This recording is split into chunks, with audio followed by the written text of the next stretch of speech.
Happy holidays, everyone, and welcome back to Reading Every X-Men Comic Ever. I hope you all had a good holiday season, or at the very least a decent week if you didn't celebrate anything. I know I missed last week, but that was out of my control. I got hit with a sickness that took me out for like 3 days. What that means, however, is that this holiday week we are covering the genocide of the Morlocks with the Mutant Massacre event. Yeah, I know, a real festive subject matter, but we had to cover it eventually. This event is primarily split between Chris Claremont's Uncanny X-Men run and Louise Simonson's X-Factor run. But we do also have some tie-ins in New Mutants, Power Pack, and oddly enough, Thor. Instead of going through this event chronologically, issue by issue, which is what I usually do and what I did for the past events, I think this time it'll be easier if I just cover each storyline at a time.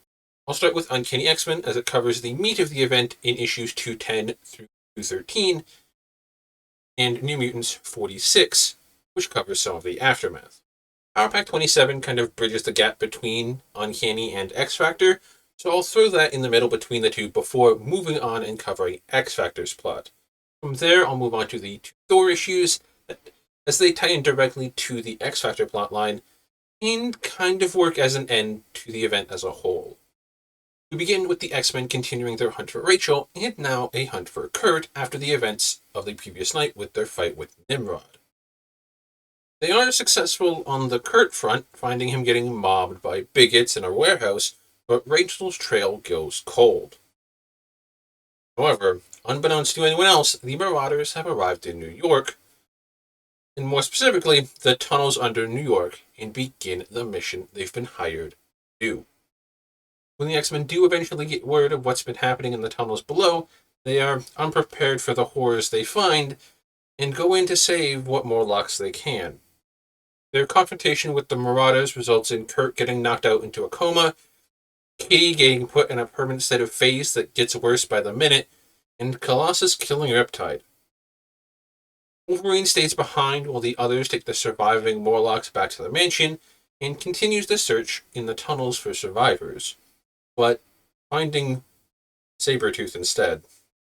Meanwhile, at the mansion, Colossus collapses from his injuries, going into a coma himself, despite being healed by Magneto, and Storm has a mental breakdown after all the death and destruction and runs away, having thinking she failed both as a leader of the X-Men and the Morlocks, but is chased by Callisto, who forcibly talks some sense into her. Once the massacre is seemingly over, what is left of the team investigate the tunnels, but find it devoid of both belongings and bodies. All this time, Psylocke has wished to prove herself to the X-Men, and she gets her chance when Sabretooth attacks the school looking for survivors. He takes his attention away from the surviving Morlocks long enough for the X-Men to return, even delves into his mind to find out everything he knows about who orchestrated the attack and why, ending with her getting a place on the team, so at least something good came out of this. These issues are packed with great stuff and moments. There are a couple of scenes that I really loved that didn't quite make it into that recap that I really wanted to shout out. First off is the scene in 210 with Magneto.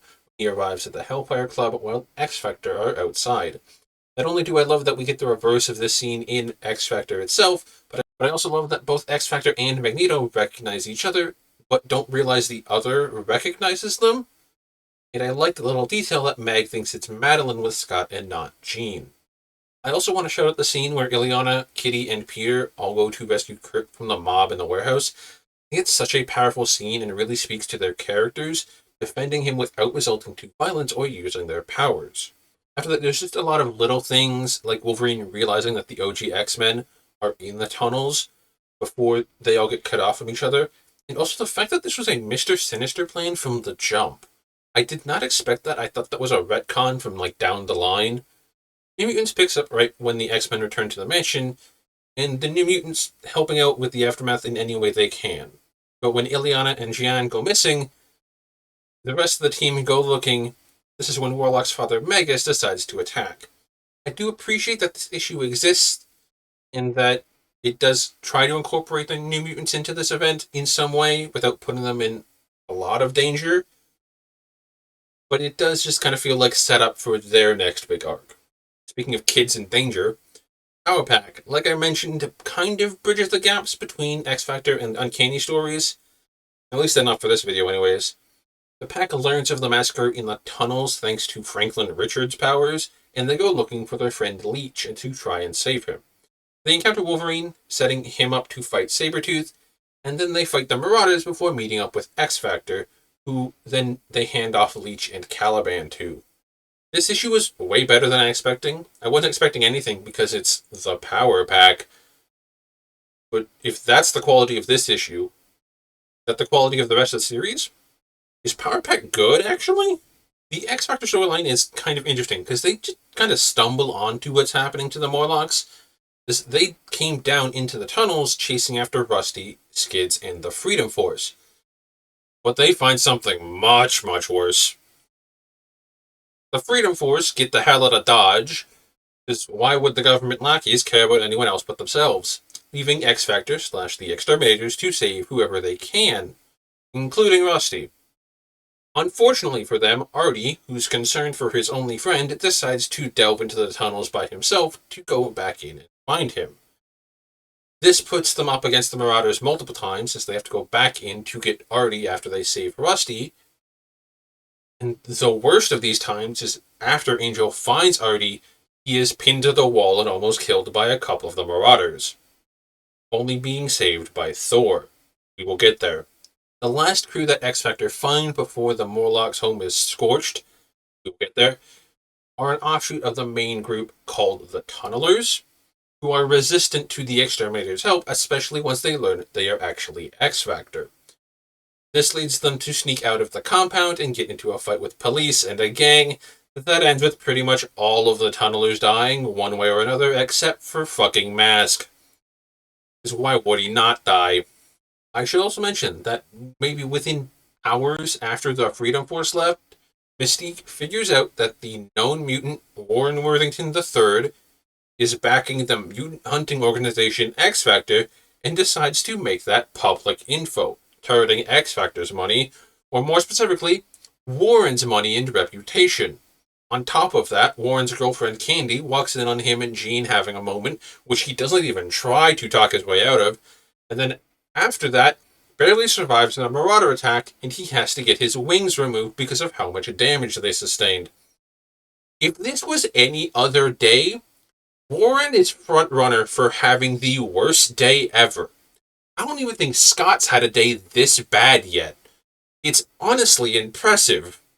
Oh, also, Apocalypse is also just around collecting his horsemen.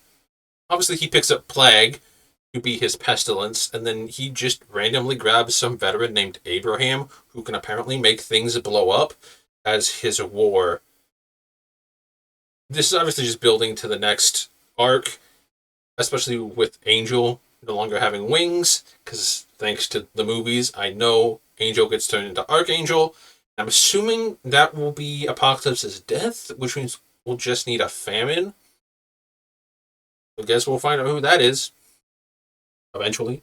That's future bullshit, though. Right now, we still have to cover the 2 Thor issues, in which a depressed Thor befriends a family and learns of the massacre on the mutant tunnels thanks to some frogs. He finds Angel being attacked by a trio of Marauders, who Thor fights off a couple times, eventually killing one of them. Afterward, he cleans up the tunnels of the bodies, giving all the fallen Morlocks a proper Viking funeral, which is the kind of heat wave that we see in both X Factor and Uncanny X-Men. Here's the thing, though.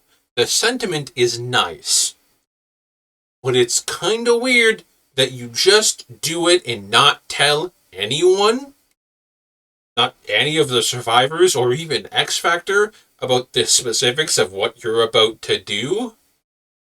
I don't know. I just feel like the survivors might want to know what happened to their friends and their belongings. Maybe that's just me, though. I don't know. Weird thing to just do. That said, though, the one thing I was not expecting in this issues was Thor not only remembering the original X-Men, but directly referencing both Lucifer and X-Men issue 9, where the X-Men unnecessarily fight the Avengers for the first time. I mean, I'll take it. I just didn't expect a Silver Age X-Men reference like 20 years later. Anyways, that was the Mutant Massacre. I do feel like I kind of glossed over the worst of it because what happens is super fucked up, and they do not shy away from that. There are plenty of panels of the Marauders just directly killing Morlocks, even characters we've been introduced to. Shit's fucked. I will say I do appreciate that it not only showcases the physical part of this massacre, but also like the mental strain it has on everyone. Because yeah, it would fuck anyone up.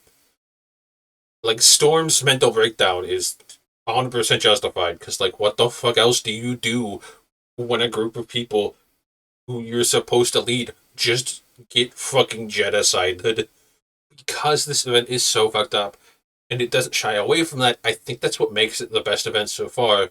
Now, to be fair, that's not a high bar, considering the only other events we've covered are Secret Wars 1 and 2, both of which are mediocre at best and entirely skippable. Still, Mutant Massacre is really good. It's notably better than those two events. Not a single issue in this event got below a 7, and fittingly, the ones that did were the ones that had the least to do with the actual event. Like the New Mutant one, the first Thor issue, and I think a couple of the X Factor ones as well. The 4 Uncanny X-Men issues are 3/8 and a single 9. Like I said, that is the meat of the event, and it's all great. Everything else that I didn't mention gets an 8, which I believe is the Power Pack issue, the second Thor issue, and then the middle X Factor issue, which I think is issue 10. Seeing as we won't be going back to Power Pack or Thor in future events, both series get added to the completed series rankings, with Power Pack rocking the single 8, putting it next to Phoenix the Untold Story and the New Mutants graphic novel. Thor, meanwhile, gets a 7.5, sliding in right next to Nightcrawler and X-Men Alpha Flight. With that, the Mutant Massacre is over, and our third event is completed. Next week, we continue Uncanny X-Men to tie up any loose ends and see any further ramifications of this event. We are also starting one of many crossovers that happen during this next few weeks. It's very odd. There's a lot of crossovers that are about to happen, so stay tuned for that. But yeah, like, comment, subscribe, all that. I'll see you then.